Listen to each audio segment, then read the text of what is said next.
बिस्मिल्लाहिर्रहमानिर्रहीम। अस्सलाम वालेकुम dear students, welcome to my channel.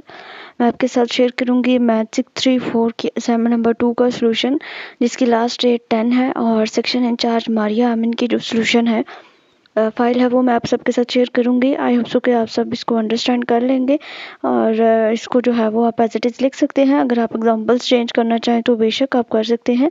इंशाल्लाह आपके मार्क्स जो हैं वो सिक्योर होंगे। ये थ्योरेटिकल टाइप के क्वेश्चंस होते हैं, तो हम as it is according to जो वीडियो हमसे चाहती है, मे बी हम कुछ जो चीज़ें हैं वो उस तरह से ऐड ना कर सकें तो 1-2 मार्क्स जो हैं वो कम आ सकते हैं। जैसे कि हमारी पिछली असाइनमेंट थी, असाइनमेंट नंबर 1 थी, उसमें मोस्टली स्टूडेंट के 7 मार्क्स आए हैं, मोस्टली के 8 आए हैं और वही सोल्यूशन जो है वो मोस्टली के 10 भी मार्क्स आए हैं। तो इस तरह का नहीं होता है कि जो है वो हम एज इट इज़ अगर इसको कॉपी पेस्ट करते हैं तो कोई मसला होता है, क्योंकि जो मैथ्स है तो मैथ्स में अगर 2+2 कोई भी करता है तो उसका आंसर 4 ही आएगा। ठीक है, तो आप इसको लिख सकते हैं, लेकिन अगर आप एग्जांपल्स को थोड़ा सा चेंज कर दें या थोड़ा सा मज़ीद अपनी वर्डिंग जो है वो चेंज कर लें तो ज़्यादा जो है वो इसमें आपकी बेहतरी हो जाएगी। तो स्टार्ट करते हैं। क्वेश्चन नंबर 1 है हमारे पास, 10 मार्क्स की असाइनमेंट है आपकी। Consider R X is equal to R with the lower limit topology which as the basis यहाँ पे दी हुई है A and B, closed and open interval. Show that RL is not a second countable and also show that every second countable space is first countable। ठीक है जी, अब ज़्यादा detail में मैं नहीं जाऊँगी क्योंकि ये पूरे टॉपिक्स हैं, तो आपने लेक्चर्स लिए हुए होंगे तो आपको इस चीज़ की समझ होगी कि ये first countable and second countable क्या है और इसको किस तरीके से हमने जो है वो स्टेट करना है। तो सबसे पहले हम देख लेते हैं इसका solution. To show that the RLX is not second countable we need to demonstrate that it does not have a countable base, यानी कि एक जो हमारे पास सेट है उसको हमने सेकंड काउंटेबल ये दिखाने के लिए कि वो सेकंड काउंटेबल नहीं है, तो हमें क्या चीज़ की ज़रूरत होगी, हमने करना देखना ये होगा कि उसकी जो बेस आएगी वो काउंटेबल बेस नहीं होगी। तो recall that the basis for the topological space is a collection of open set such that every open set is the space can be expressed as a union of the set from the base. ठीक है, ये हमारे पास base की definition है। अब हमारे पास जो given function है उसके मुताबिक अगर हम देखें तो हमारा जो RLX है, द गिवन बेसिस हमारे पास क्या है, A, B closed and open interval, and note that each base element is an open interval of the form A and B in the lower limit topology। ठीक है, दो topologies होती हैं, upper limit topology and lower limit topology. यहाँ पे हम lower limit topology की बात कर रहे हैं। To show that RLX is not a second countable हमें कुछ स्टेप्स को फॉलो करना होगा। सबसे पहले हम ये अज्यूम कर लेते हैं कि जो हमारा RLX है वो क्या है, काउंटेबल बेस है, जो उसको बेस को हमने नाम दे दिया B is equal to B1 B2 up to so on. फिर उसके बाद हमारे पास for each positive integer n choose a rational number Qn that is not in any of the base element B1 B2, यानी कि एक number हमने ऐसा चूज किया जो कि बेसिस में से नहीं है। उसके बाद इसके ऊपर हमने एक सेट डिफाइन कर दिया Q1 Q2 up to so on Q, and terms तक Q is countable since it is constructed from the countable set of rational number, यानी कि जो हमारे पास हमने नया सेट बनाया वो हमारे पास काउंटेबल है क्योंकि ये हमारा हमने जो बनाया rational number, countable rational numbers का सेट हमने बनाया है।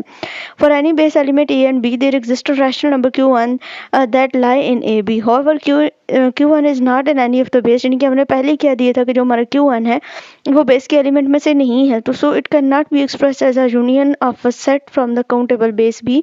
तो इसका मतलब है कि हमारी जो हमारा RLX है वो काउंटेबल बेस नहीं है। अगर वो काउंटेबल बेस नहीं है तो इट्स मीन के वो हमारे पास क्या है, सेकंड काउंटेबल भी नहीं है। उसके बाद नेक्स्ट हम जो इसका पार्ट था वो क्या है कि every second countable space is first countable space. इसके लिए भी सेम इसी तरीके से हमने एक सेकंड काउंटेबल स्पेस जो है वो लेट कर ली है, countable base B is equal to B1 B2 up to so on B3 and up to so on इसी तरह से चलता जा रहा है। For each n consider the set n is equal to B1 से Bn तक, यानी कि इसकी सारी बेसिस है।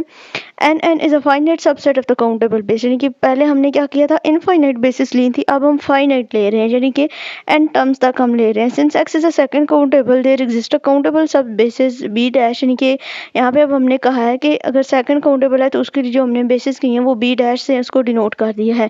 B के अलावा भी यहाँ पे अगर आप कोई एलिमेंट्स लेना चाहें तो श्योर आप ले सकते हैं। such that every open set in X can be expressed as a union of the set। यानी कि हमने बेस की डेफिनेशन पढ़ी है कि जितने भी एलिमेंट्स होंगे उनको हम यूनियन की फॉर्म में लिख सकते हैं for each point x in x, यानी कि स्मॉल एक्स जो है वो हमारे पास एक पॉइंट है और कैपिटल एक्स जो है वो पूरा सेट है। Define the neighbourhood base N X as N X is equal to, यानी कि यहाँ पे जो है वो नेबरहुड एक डिफाइन हमने किया एन एक्स, और एन एक्स हमारे पास क्या आता है, U belong to B dash, यानी कि ये हमारे पास जो बी डैश है हमने जो बेस ली है सेकंड काउंटेबल के लिए उसको बिलोंग करता है, and such that x belong to u, और जो हमारा x होगा वो u से बिलोंग करेगा। N X is countable subset of b dash and contain all sets in b dash that contain in x। क्योंकि हमने यूनियन कहा है तो इट्स मीन के सारे एलिमेंट्स जो हैं वो इसके हम लिखेंगे। For any open set u containing x, u can be expressed as union of the set form b। And कि अगर हम इसको यूनियन के फॉर्म में लिख सकते हैं तो इट्स मीन कि ये इसकी बेसिस हैं और ये काउंटेबल भी हैं, तो देयरफॉर हमने ये कह दिया है कि जो हमारा एन एक्स है वो क्या है, form a countable neighbourhood base for the point x, और एक्स हमारा क्या होगा, फर्स्ट काउंटेबल होगा।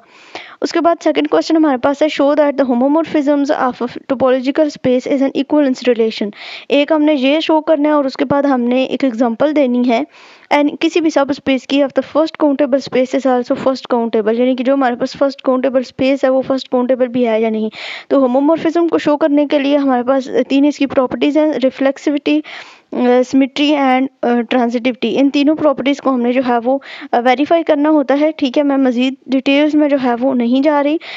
ये तीनों प्रॉपर्टीज़ जो हैं वो आपके हैंडआउट्स पे भी दी हुई हैं। इन तीनों प्रॉपर्टीज़ को आपने सेटिस्फाई करवाना होता है, यानी कि ये कंटिन्यूस भी होगा, बाइजेक्टिव भी होगा, और इसका जो इन्वर्स होगा वो भी कंटिन्यूस होगा। तो ये रिफ्लेक्सिव प्रॉपर्टी आपके पास आएगी। सिमेट्री प्रॉपर्टी में दोनों जो एलिमेंट्स हैं वो आपस में अप्रोक्सीमेटली जो है वो इक्वल होने चाहिए। और ट्रांजिटिविटी में क्या होता है कि हम एक फंक्शन लेते हैं, थर्ड फंक्शन लेते हैं, उसको भी इनके जो है वो इक्वल होना चाहिए। ये हमारे पास होमोमॉर्फिज्म की प्रॉपर्टीज़ हैं। उसके बाद हमने एक एग्जाम्पल ली है, उस एग्जाम्पल को भी हमने जो है वो इसी तरह से एलिब्रेट किया है। Consider the first countable space with a countable neighbourhood base N X for each point x in x, let A be the subspace of x। उसके बाद सिंपल इसी तरीके से हमने यहाँ पे इसको as a intersection and as a union जो है वो यहाँ पे हमने डिफाइन कर दिया है। और एट द एंड जो है वो हमने क्या दिया है कि जो हमारा होमोमॉर्फिज्म रिलेशन है वो इक्विवेलेंस रिलेशन भी है, and any subspace of the first countable space is also the first countable, यानी कि कोई भी सब स्पेस अगर हम ले लेते हैं किसी भी स्पेस की तो वो अगर फर्स्ट काउंटेबल है तो वो हमारे पास क्या होगा, फर्स्ट काउंटेबल भी होगा। आई होप सो कि आपको इसकी अंडरस्टैंडिंग हो गई होगी। मैथ 641 के लेक्चर्स की काफ़ी जो है वो रिक्वेस्ट आ रही है। इंशाल्लाह मैं जो है वो कोशिश करूँगी कि कल से ही स्टार्ट कर दूँ अपलोडिंग करना।